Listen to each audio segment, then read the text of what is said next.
My name's Adele Onyango and welcome to another episode of Legally Clueless. No, seriously, I have no clue what I'm doing, but I'm pretty sure I'm not the only one. Hey, welcome to another episode of Legally Clueless. Thank you so much for rocking with this podcast. I know this episode has gone a couple of hours later than it should have. I was literally just waiting for my voice to get right. I have the worst flu and it has come at the worst time. I'll get into that a little later in the episode. However, if you're new to this, episodes like this go out every single Monday and you can head over to legallycluelessafrica.com to check out our tour series and 3 seasons of our video series that are super awesome. And while you're there, you can sign up to join our community. And if you're an OG member who has already done all of these things, knows the drill, thank you so much for rocking with this podcast. Oh my goodness. Another thing that I want to say thank you for is we are 3 tickets while I'm recording this. 3 tickets away from selling out our group therapy sessions. I am so excited. It's the first time we're doing a group therapy session. So as is the case with whenever you're doing something for the first time, I was just full of self-doubt and just wondering, will anybody care about this event? Will it work out? And now we're about to be sold out. This is hectic. So if this is your first time hearing about this group therapy session, since in previous episodes, I'm always telling you about my therapist, Faith, and the amazing ways she has held my hand through healing. She has taught me so much about inner work and just traumas and losses and boundaries and the list is endless. So I figured we should do group therapy sessions for our community. So our first one is this Saturday, the 25th of February. And the theme is losses without funerals. And it's so hectic that that's the theme because I'm currently navigating feelings of loss. Again, I'm going to get into that a little later in this episode, okay? However, tickets are 1,500 bob. It's from 9:30 a.m. And honestly, looking back on your life and trying to evaluate the losses that you've experienced that are not linked to the physical death of someone is one of the best places to start your healing journey. So I really think it's magical that we're going to be doing it together and that so many of you have already signed up by buying your tickets. I think that is so courageous and is so... what is the word? It's a huge act of self-love. Therapy can be scary to sign up for. Inner healing work, even scary because you have to kind of confront so many demons, and that you've done that, taken the first step, I think is super commendable. So I'm over here ducking into my bathroom to gargle aloe vera in hot water just to have a voice to talk to you guys. But imagine it works. If you have the flu that's doing the rounds, if your voice is gone, just cut up some aloe vera. So take one of the leaves. Are those leaves? Yeah, I guess they're leaves. Cut off the thorny bits. Cut the actual leaf. Is it a leaf? Anyway, that thing. Cut it. And then put it in some water. Boil it. Gargle that. Immediately, your voice just kind of opens up. Trust me. Anyway, I'm just saying that because this is probably going to be the longest recording time for me because I have to keep stopping to go and do that. And I realized that I moved on to aloe vera before telling you where to get your tickets. We only have 3 tickets left, which is just crazy. Head over to legallycluelessafrica.com or in the show notes, there's a link. Once we sell the 3, we're sold out. We cannot accept anybody else and there'll be no tickets sold at the gate. All right, let's go into the song of the week, which is a song I listened to on Friday morning and Saturday morning. And it's exactly what I needed. I feel like it's not just a song. The stuff that Londrell does is not just music. It's like very deep. And so I don't know if I should call it music, but it's like healing chants. So the one that has really held me together in the past 4 days that have been so hectic is Gratitude by Londrell. I've put a link in the show notes, but it starts off with him saying at the very beginning, he's grateful to see another day, something like that, because many people didn't wake up and I'm just beginning to understand that, yeah, that is basic, but it's exactly what is needed. That, yeah, that might be something basic, but it's a big deal to see another day. And even when the days aren't going according to plan, even when you don't have a voice, there is beauty in a sunrise, and there is beauty in being able to see the end of the day, yani the sunset. So I like this song, and I always go to it in hectic times. So yeah, I hope you find some solace in it as well. I've put a link to it in the show notes. All right, let's jump into why this episode is not a part 2. So last week, my work laptop was stolen. Yeah. As a result of me being a bit too trusting of humans and trusting of someone I believe in.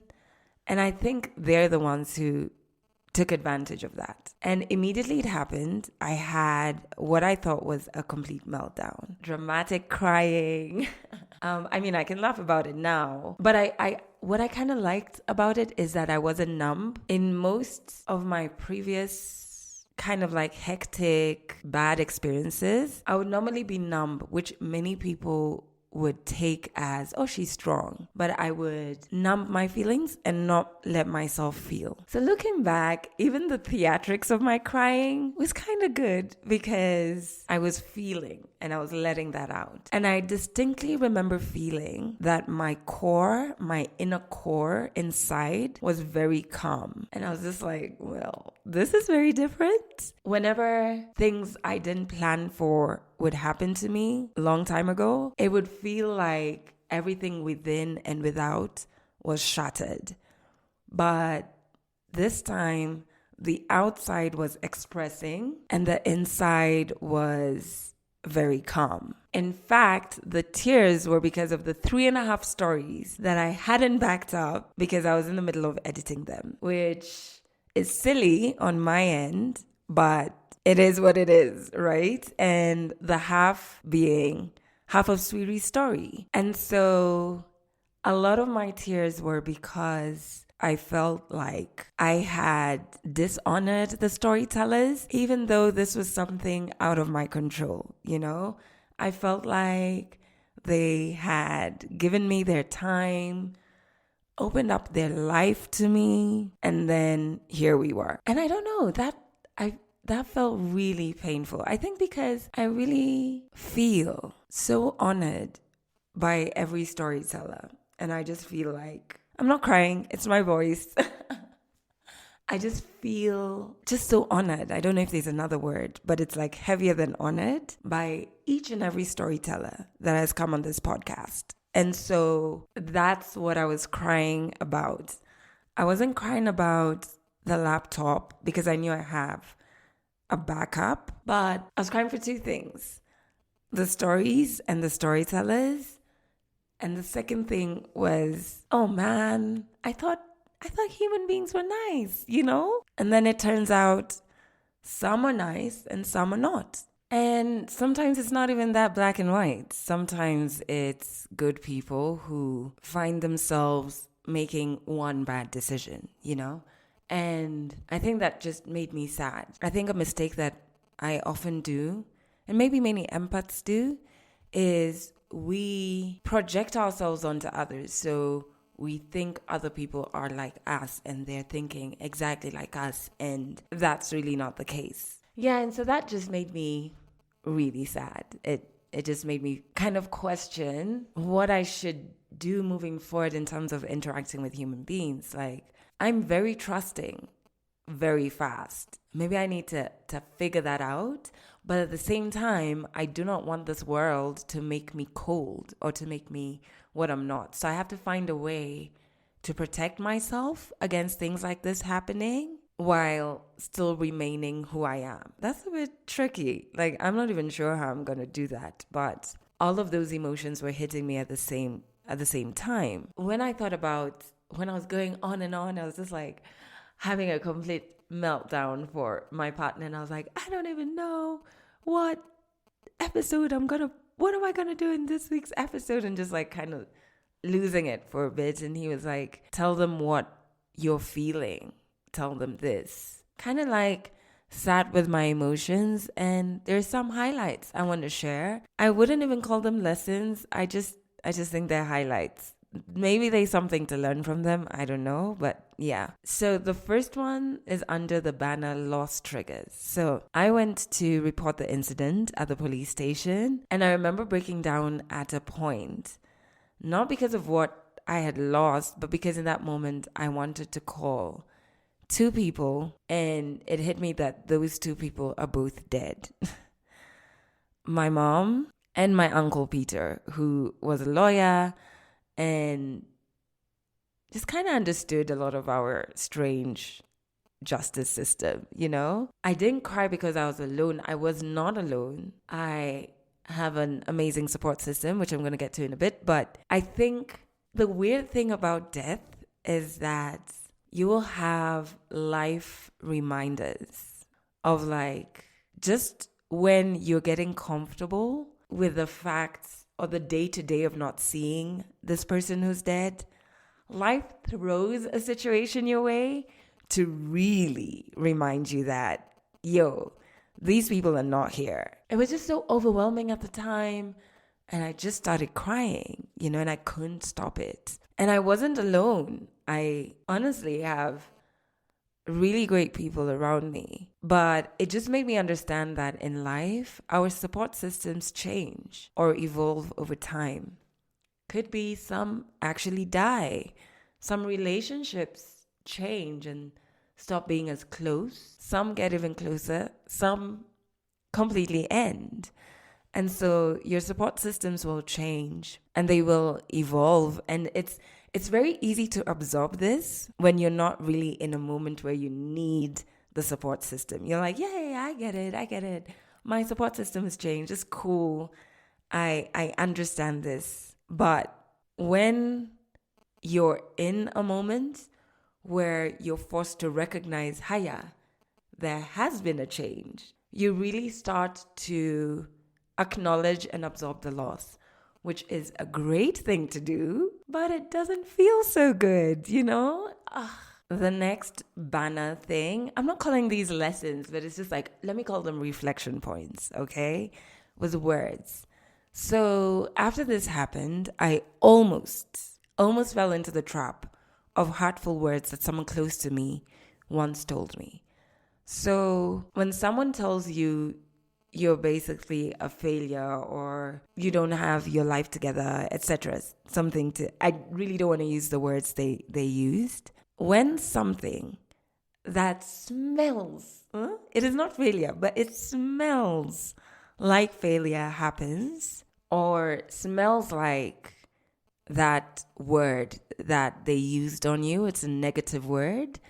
When something that can be rounded up to that word happens, if you're not careful, you can retreat into the prison of those people's words. And then you start to doubt yourself. And that's kind of what had started happening for a few minutes. And I say minutes because I actually remember the moment it started happening and the moment I told my mind, get it together, please. You know, you start to believe there's terrible words that were said to you, and you start to doubt all of your decisions, you know, and if you're not careful in localizing one issue, it can run over to the next, you know. It can be, no wonder ABCD didn't work. It's because I'm a failure. We're going with failure as the example word, right? So my laptop's been stolen. Then it'll become, no wonder I didn't even get that other gig. It's because I'm a failure. Or no wonder so-and-so didn't agree to this pitch or doesn't want to work with me, or it becomes something that it's not. And if you don't catch the thought early enough, it ripples and gives birth to other thoughts. And before you know it, you've retreated into this prison that is made up of words, hurtful words that other people have told you about you. And you have to catch yourself and have your own definitions of self, because if you don't, you will crumble. You will crumble believing that you are what others say you are. And so I had to catch myself and be like, okay, I am a bit too trusting. that is a problem. But this doesn't reflect on any other decision per se. I think also just remembering that people will label you a certain thing mainly as a reflection of either who they are or the internal issues they are navigating. So they're projecting on you. So what's really important is to have your own set of words that define you, that you can retreat to, and have such a strong sense of self and definition of self that only you can edit it and change it, and not the words of others. The other reflection point, this is what we're calling it, has been open yourself. I have seen how opening myself to love and letting people be there for me is important. There are people who want to be there for you. There are people who are there for you. And sometimes you don't see it because you're trying to look at other people to be there for you who aren't. You're so caught up in what you don't have that you don't see what you have. And that's what I was doing for a long time, as well as just not letting people in. And in therapy, what is so funny, I learned that this is a behavior that I picked up probably when I was in primary school. So my dad was super physically abusive with my mom. And there are days he'd come home and really beat her up, and it would be chaos, we'd get no sleep. And the next day we would have to go to school. And I kind of, in that process, learned how to fake being okay and how to mask. And I became incredibly good at it. I think there are friends of mine from primary school who are only now finding out that my home had all of this drama. I never said it. It doesn't help that I smile a lot naturally. I think I just learned how to mask very well when I was a kid, and it's kind of how I cope now. So it's very hard for anybody to know if I'm not okay. So when I'd be asked, are you okay? I'd always say yes. And I would only share problems when shit has really hit the fan. It's not an easy thing, especially when you've been in survival mode almost all your life. It's hard. It's hard to say you're not okay. But it's also a blessing to be with someone who can identify when you need help without you even having to ask. It's a blessing, but it's not healthy. So as much as there's that, I acknowledge that people shouldn't have to read my mind. So through all this, I've learned to say, hey, I'm a little bit sad, or hey, I can't sleep. So like a morning ago, my friend Kamal called me. We were to have a shoot, and she's someone who's very close to me. She reminds me so much of my mom. So she's like my mom and my friend in one. Anyway, she called me, and as soon as she heard my voice, first and foremost, I sounded worse than this. Oh my goodness. She asked me if I'm okay, and I just said no, and I started crying. Because in that moment, with everything that was happening, I really missed my mom. That particular morning, I woke up really missing my mom, and all I wanted was, okay, so from when I was a kid till when I was grown up, my mom died when I was 23, so until I was 23, I would cuddle with my mom in her bed. In fact, I remember the one time my dad spanked me. He'd never died. Like, it only happened once. I think I was probably 6 or 7 years old. And so he had been away for a work trip.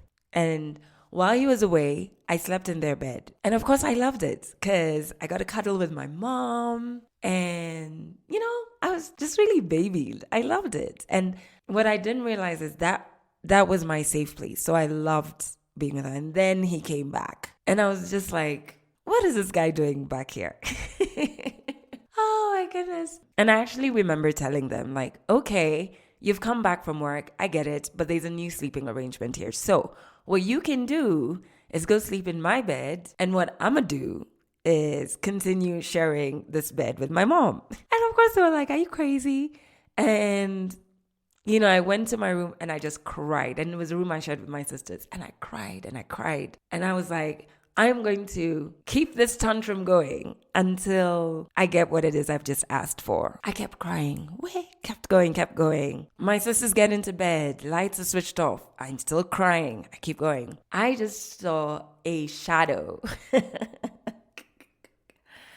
come and give me the toughest slap I have ever received. And I just kept quiet and I got into bed and I slept. But I share this story, not that so you can laugh at my stupidity, but just to say that was always my safe place. And I would keep sleeping in my mom's bed. I, even as an adult, would cuddle with her in her bed. I could sleep in that bed right beside her any day, anytime. If I felt I didn't want to sleep in my bed, because until her death, I lived with her, I could do it, It was my safe space. I felt safe. I felt love. And even after she died, I remember, because this was even after I moved out, etc. I still had access to that house, and I would leave work early if I'd had a bad day, and I would go to my mom's room, which was on the complete opposite side of town from where I lived. But I would get into my car, I would drive there, and I would sleep in her bed. And then I would get up before everyone who stays in that house would come back from work, get into my car, and go back to my house. And so this particular morning that Kamal called me, all I wanted was to cuddle with my mom in her bed. And so I just started crying. Kamal started crying. It was exactly what I needed. There's something very cleansing about crying. And I felt so much better afterwards, after opening up to her and just telling her what I wanted. And I didn't have the ability to have that. And so I've really learned that as your support system evolves, open yourself up to receive love and care. Because in the moments where you're like, nobody's there for me, etc., there are people there for you. You're just focused on the people who aren't. And that's doing a disservice to yourself. That was an Aloe Vera break. Let me tell you, I didn't tell you guys earlier, that aloe vera concoction is so bitter. You will gag, but it's worth it. Trust me. But it tastes so bad. Oh my goodness. But it works instantaneously. Like I don't know why I didn't know about this before. Anyway, on to the next and what I think is the final reflection point. Oh no, it's not. It's the next one. Second to last. It's healing. As you do your inner healing work, I think I assumed the world will heal as well. And probably even at the same pace as me. So I found it so destabilizing when something rattles my life, because I'm like, bro, are we not on the same page? I'm doing my inner healing work and everything around me is meant to be perfect because we're healing. I remember I felt this first when my uncle died, right when he had become someone I spoke to a lot about things that I was navigating at the time. And I remember I thought, surely I've done my healing work. I felt like the universe then owed me an easy life. But that's not how these things work. Life will keep happening as you heal. And that means beautiful things will happen and terrifying things will happen. This doesn't mean that your inner healing work is being done in vain. I think what you will notice and what I noticed is that my response to these life situations is what shows me that indeed, there's some parts of me that are truly healing. Even me just saying I was processing my emotions through crying,